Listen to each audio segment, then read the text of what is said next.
Assalamualaikum warahmatullahi wabarakatuh.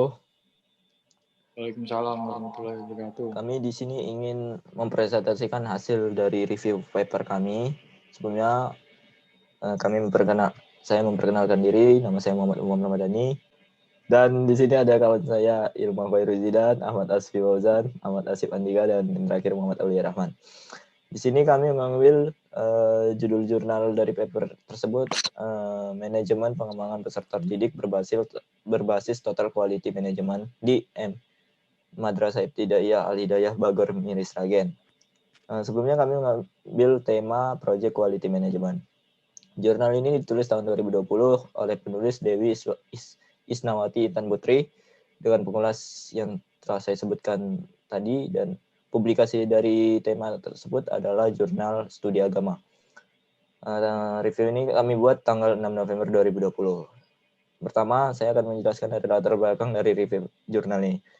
Manajemen siswa yang terdapat di setiap lembaga pendidikan sangatlah berpengaruh sebab adanya siswa akan menjadi input, proses, dan output pendidikan.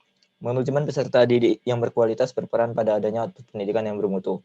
Oleh karena itu, memerlukan pengoptimalan manajemen perkembangan peserta didik di sekolah atau madrasah supaya mendukung pencapaian sebuah tujuan pendidikan, baik tujuan kurikulum, lembaga, institusi, maupun misi dan dari Diknas Pendidikan Nasional. Total Quality Management atau manajemen mutu terpadu adalah sebuah manajemen terhadap pengembangan dan perbaikan mutu yang dilakukan secara terus-menerus dengan menggunakan alat-alat penunjang agar dapat memenuhi kebutuhan pelanggan yang menghasilkan kepuasan dari pelanggan. Tujuan dari jurnal ini adalah penulis ingin meneliti meningkatkan kualitas mutu peserta didik yang dapat berkompeten setelah menyelesaikan studi di madrasah, dan salah satu madrasah yang menerapkan manajemen perkembangan siswa berbasis TQM Total Quality Management adalah Madrasah Ibtidaiyah Al-Hidayah Bagor, di mana madrasah tersebut dapat mencetak output pendidikan yang cerdas, intelektualitas maupun moralitas. Selanjutnya, metode penelitian akan dijelaskan oleh Ilma Khairuzidan. Metode yang digunakan pada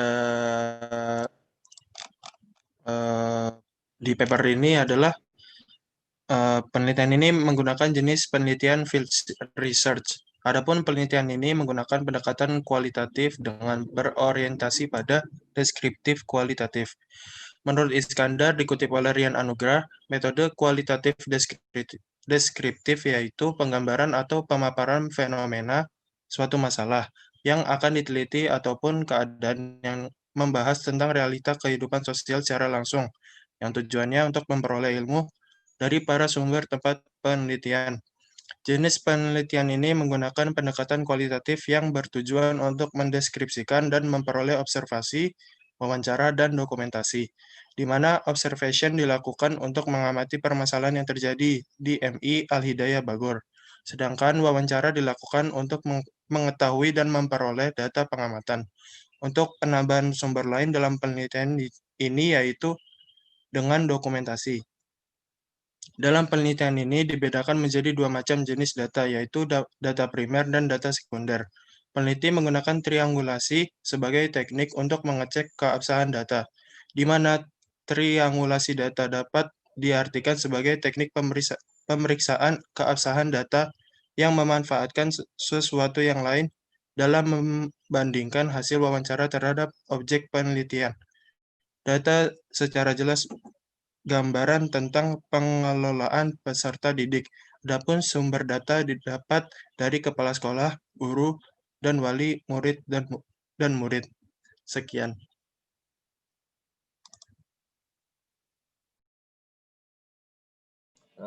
Untuk hasil pembahasan akan dilanjutkan oleh Andika. Yang pertama yaitu manajemen perkembangan peserta didik. Manajemen peserta didik yaitu segala aktivitas yang direncanakan secara matang dan dapat diusahakan dengan maksimal, serta dapat memberikan pengajaran dengan cara berkelanjutan kepada para peserta didik di madrasah yang bersangkutan, supaya dapat mungkin kegiatan belajar mengajar secara efektif dan efisien, yang dimulai dari masuknya peserta didik hingga lulusnya peserta didik dari madrasah.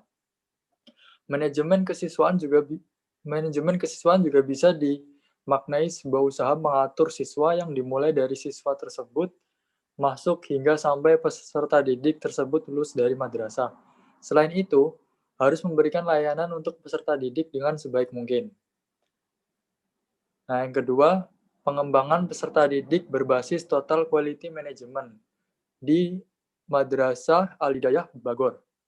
Pada dasarnya, meningkatkan kualitas peserta didik di sekolah adalah salah satu upaya berkelanjutan dan bertahap demi tercapainya sebuah harapan sekolah untuk menjadikan peserta didik yang bermutu ataupun berkualitas.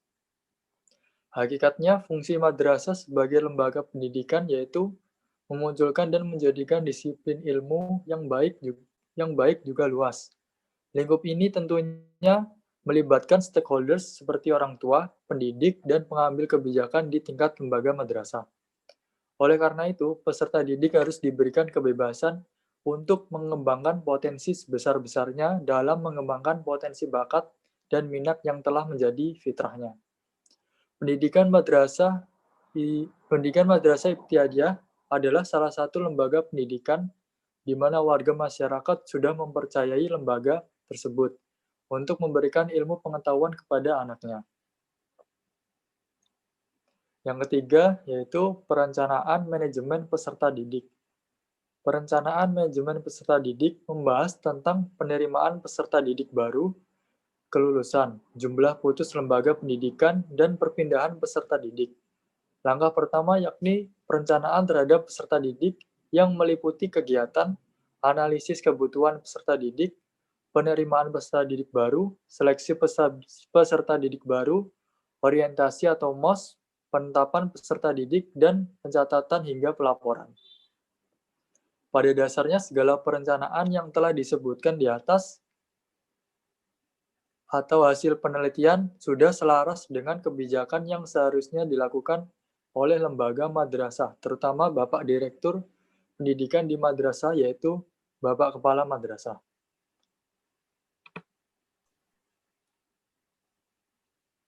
Yang keempat, yaitu mekanisme penerimaan peserta didik baru di Madrasah Ibtidaiyah Al-Hidayah Bogor.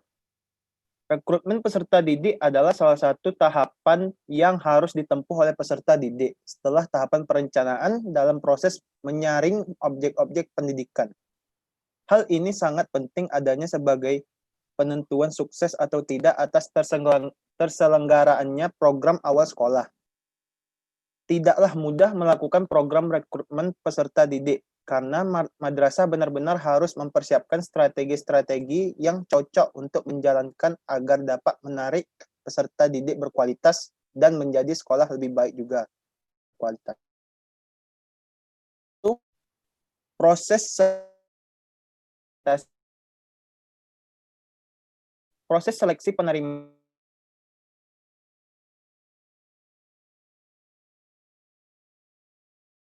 pendaftaran sebagai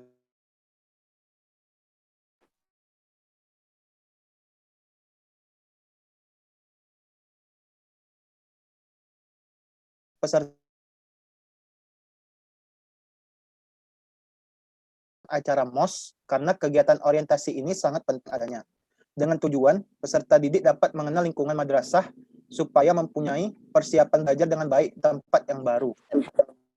Tingkat kematangan dalam belajar, kurikulum madrasah, tata tertib, budaya akademik, dewan guru, para staf TU, teman kelas, dan kakak kelas. Selama masa penyesuaian selalu dikenal dengan baik, dengan hak dan kewajiban mereka selama masih mengikuti pembelajaran di madrasah, dan akan diperkenalkan tentang sarpras yang ada di madrasah untuk seluruh peserta didik baru. Selama proses masa orientasi berlangsung, juga menyertakan segenap dewan guru supaya para calon peserta didik baru mendekat dengan yang ada di madrasah. Yang keenam yaitu pembagian ruang kelas. Kegiatan pembagian ruang untuk peserta didik ini di setiap tahunnya. Saat madrasah telah melalui ini bersama segenap dewan guru tentang ruang kelas yang akan dipakai peserta didik baru yang sudah diterima di madrasah. Menurut Bapak Mutrofi selaku Kepala Madrasah Hidaiyah Al-Hidayah Bogor, didik baru dapat dikelompokkan melalui